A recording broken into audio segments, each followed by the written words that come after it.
Assalamualaikum warahmatullahi wabarakatuh. Perkenalkan, saya Desma Kurniawati dari Pendidikan Biologi 2019 Universitas Maritim Raja Ali Haji.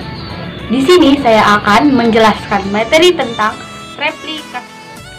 Apa itu replikasi?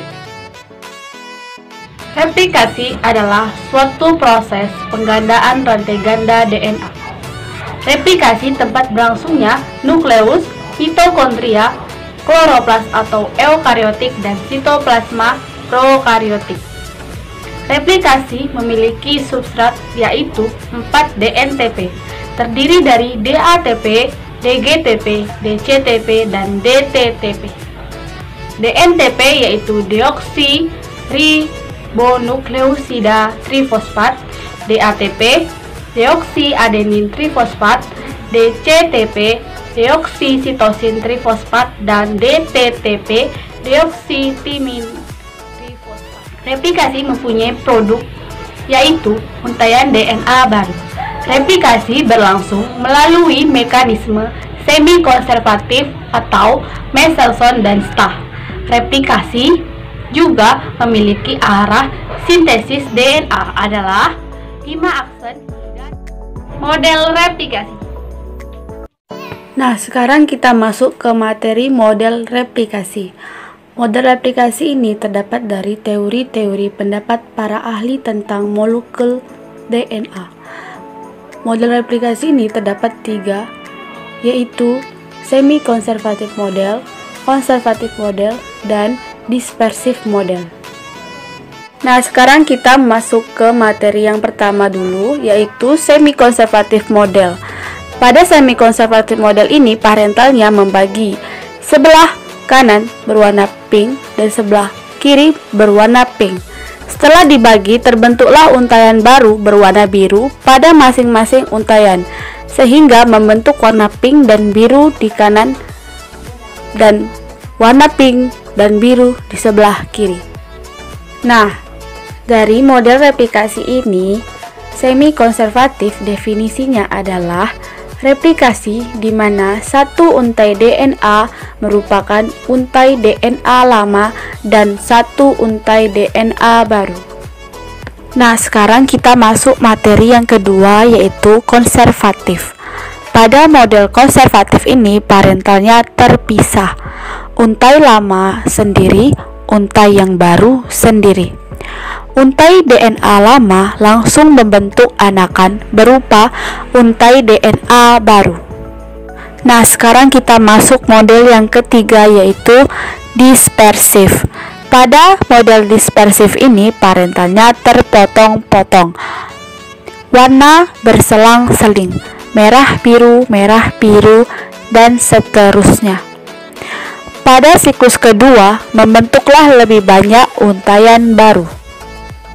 Untai DNA lama berwarna merah atau pink. Untai DNA baru berwarna biru. Dari semua model replikasi ini, yang paling diterima adalah model semi-konservatif. Struktur DNA.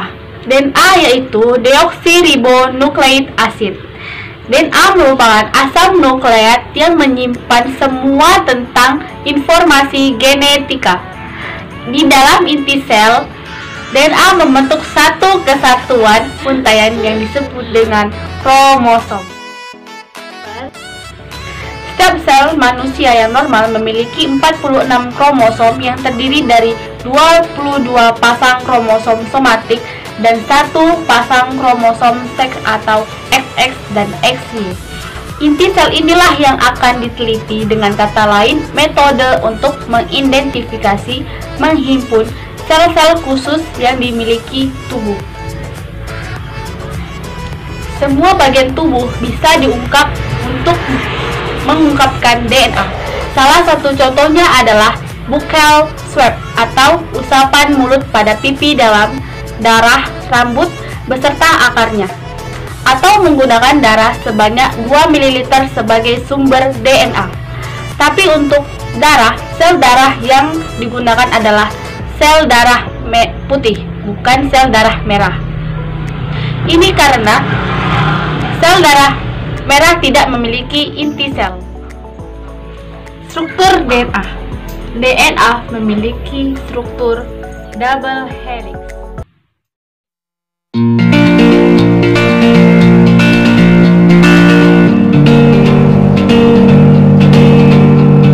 Jika kita ambil satu bagian dari double helix ini disebut dengan polinukleotida.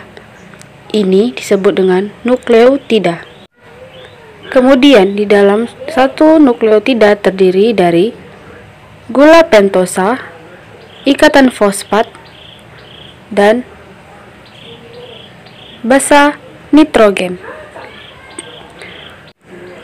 Basa nitrogen terdiri dari A.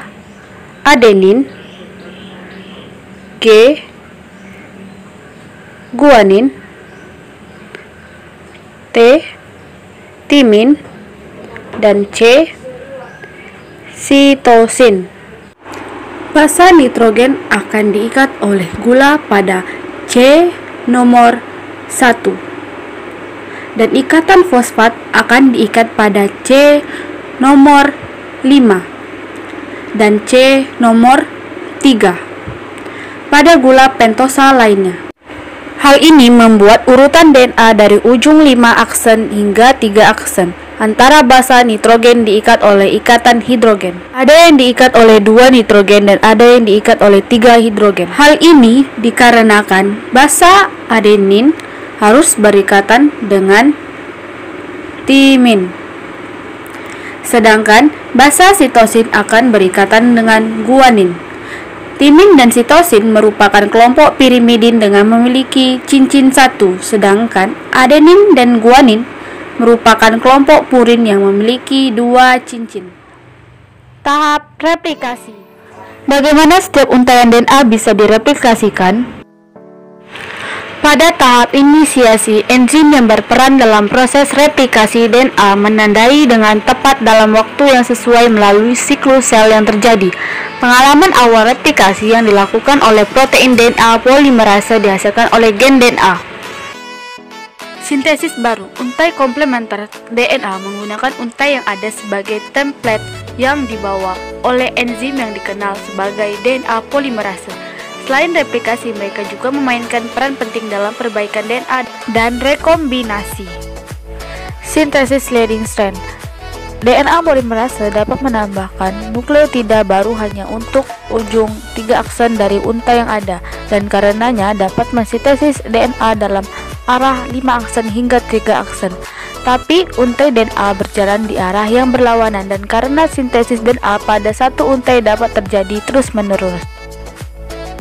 Sintesis lagging strand. Pada untai berlawanan, DNA disintesis secara terputus dengan menghasilkan serangkaian fragmen kecil dari DNA baru dalam arah 5 aksen hingga 3 aksen. Fragmen ini disebut dengan fragmen Okazaki yang kemudian bergabung untuk membentuk sebuah rantai terus-menerus nukleotida. Sejak proses sintesis DNA ini, untai dihasilkan pada tingkat yang paling rendah. Penghapusan primer. Meskipun DNA baru telah disintesis, primer RNA hadir pada untai yang berbentuk harus digantikan oleh DNA. Kegiatan ini dilakukan oleh enzim DNA polimerase 1, menghasilkan primer RNA melalui 5 aksen hingga 3 aksen.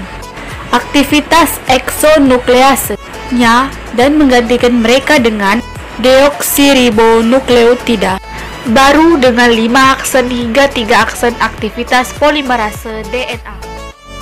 Penghapusan primer selesai. Untai tertinggi masih mengandung celah antara fragmen Okazaki berdekatan.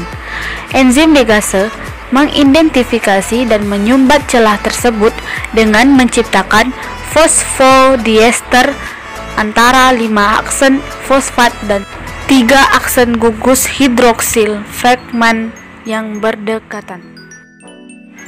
Terminasi. Replikasi ini terhenti di lokasi terminasi khusus yang terdiri dari urutan nukleotida yang unik. Urutan ini diidentifikasi oleh protein khusus yang disebut TUS yang mengikat ke situs tersebut, sehingga secara fisik menghalangi jalur helikase Ketika helikase bertemu protein TUS, itu jatuh bersama dengan untai tunggal protein pengikat terdekat.